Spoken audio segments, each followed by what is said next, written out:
नमस्कार दोस्तों, आइए जानते हैं भगवत गीता के 5वें अध्याय का वीरभद्र कृत दक्ष यज्ञ विध्वंस और दक्ष वध।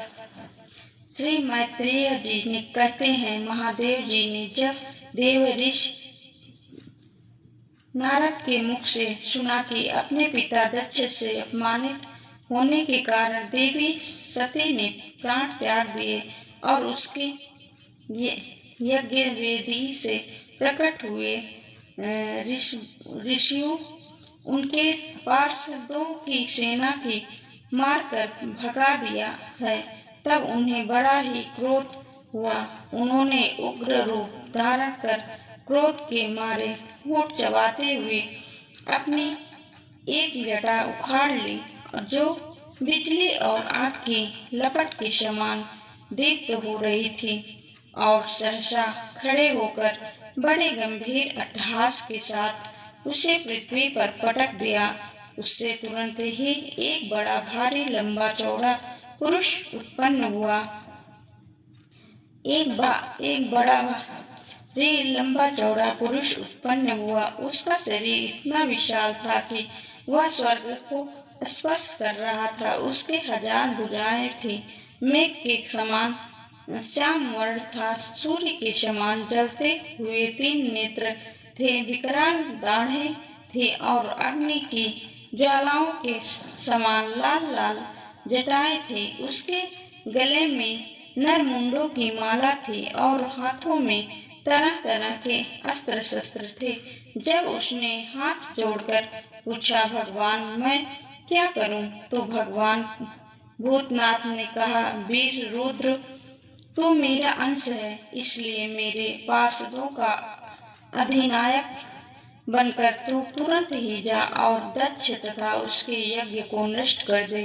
प्यारे विदुर जी, जब देवादिदेव महादेव भगवान शंकर ने क्रोध में भरकर इसी आज्ञा दी, तब वीरभद्र उनकी परिक्रमा करके चलने को तैयार हो गए। उस समय उन्हें ऐसा मालूम होने लगा कि मेरे वेग का सामना करने वाला संसार में कोई नहीं है और मैं बड़े से बड़े वीर का भी वेग सहन कर सकता हूँ। वे भयंकर सिंहनाद करते हुए एक अति कराल त्रिशूल हाथ में लेकर दक्ष के यज्ञ मंडप की ओर दौड़े।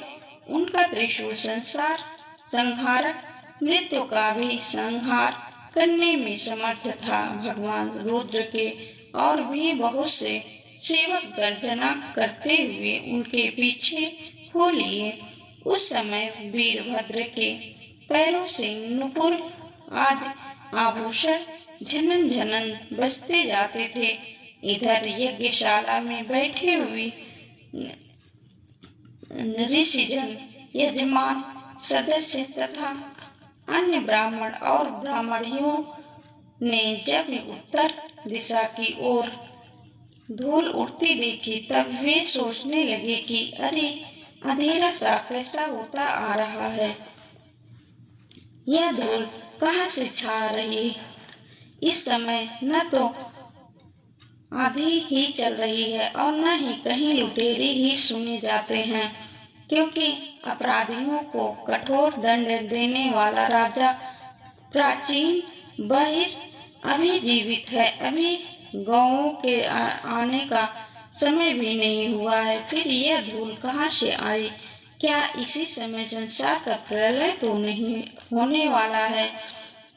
तब दक्षपति, प्रसूत एवं अन्य स्त्रियों ने व्याकुल होकर कहा, प्रजापति दक्ष ने अपनी सारी कन्याओं के सामने बेचारी निरपराध सती का तिरस्कार किया था।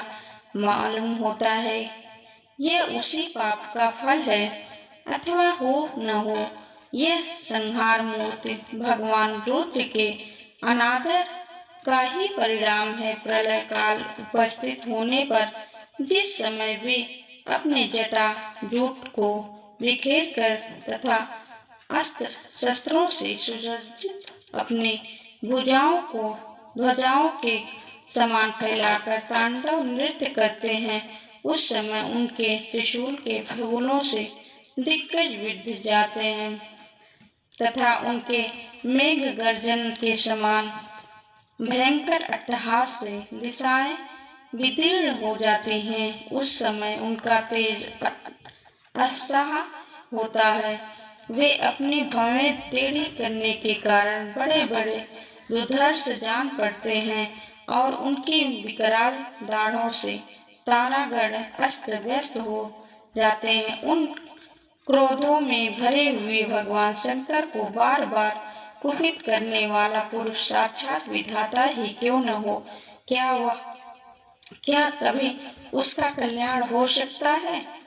जो लोग महात्मा दक्ष के यज्ञ में बैठते थे, वे भय के कारण एक दूसरे की ओर कातर दृष्टि से निहारते हुए इसी ही तरह तरह की बातें करते थे कि इतने में ही आकाश और पृथ्वी में सब ओर शस्त्रों भयंकर उत्पात होने लगे।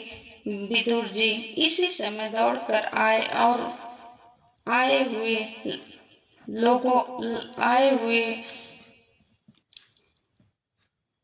को रुद्र सेवक कोने उस समान यज्ञ मंडप को सब ओर से घेर लिया।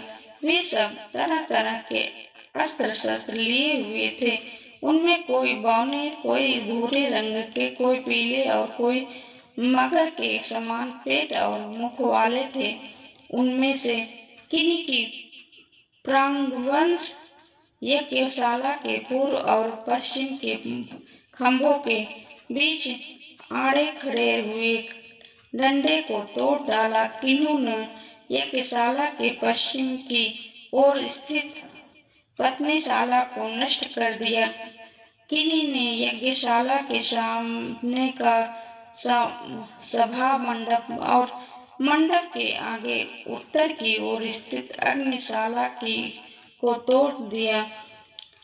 किन्हीं ने यज्ञ मानगृह और पाकशाला को तहस नहस कर डाला। किन्हीं ने यज्ञ के पात्र को फोड़ दिया। किन्हीं ने अग्नियों को बुझा दिया। किन्हीं ने यज्ञ कुंडों में पेशाब कर दिया और किन्हीं ने वेदी की सीमा को सूत्रों को तोड़ डाला।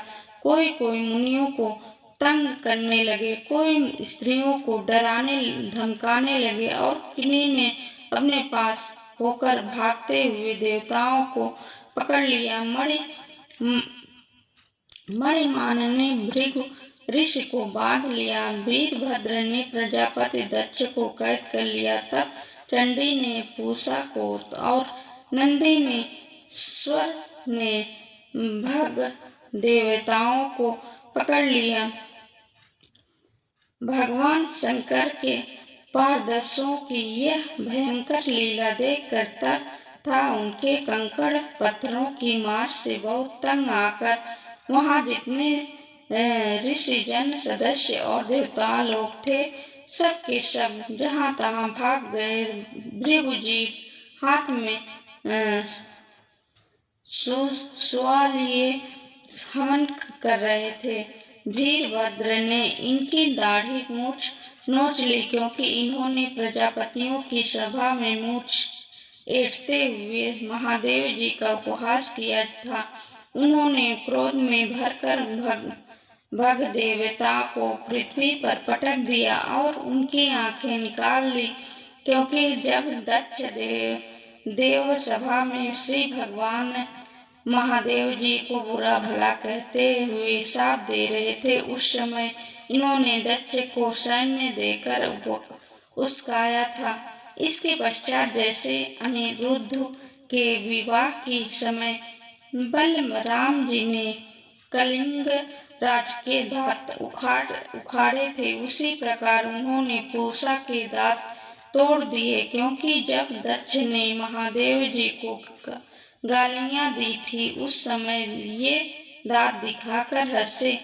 फिर वे दक्ष की छाती पर बैठकर एक तेज तलवार से उसका सिर काटने लगे, परंतु बहुत प्रयत्न करने पर भी वे उस समय उसे धड़ से अलग न कर सके, जबकि किसी भी प्रकार के अस्त्र शस्त्र से दक्ष की त्वचा नहीं कटी। तब वीरभद्र बड़ा आश्चर्य बड़ा आश्चर्य हुआ और वे बहुत देर तक विचार करते रहे। तब उन्होंने यज्ञ मंडप में यज्ञ पशुओं को जिस प्रकार मारा जाता है था, उसे देखकर उसी प्रकार दक्ष रूप उस यजमान पशु का सिर धड़ से अलग कर दिया। यह देखकर भूत प्रेत और पिशाच आदि तो उनके इस कर्म की प्रशंसा करते हुए वाह करने लगे और दक्ष के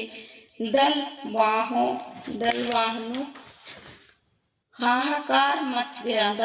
में हाहाकार मच गया। वीरभद्र ने अत्यंत कुपित होकर उस यज्ञशाला में आग लगाकर यज्ञ को विध्वंस करके दक्ष के सिर को यज्ञ की दक्षिणा अग्नि में डाल दिया और वे कैलाश पर्वत को लौट गए।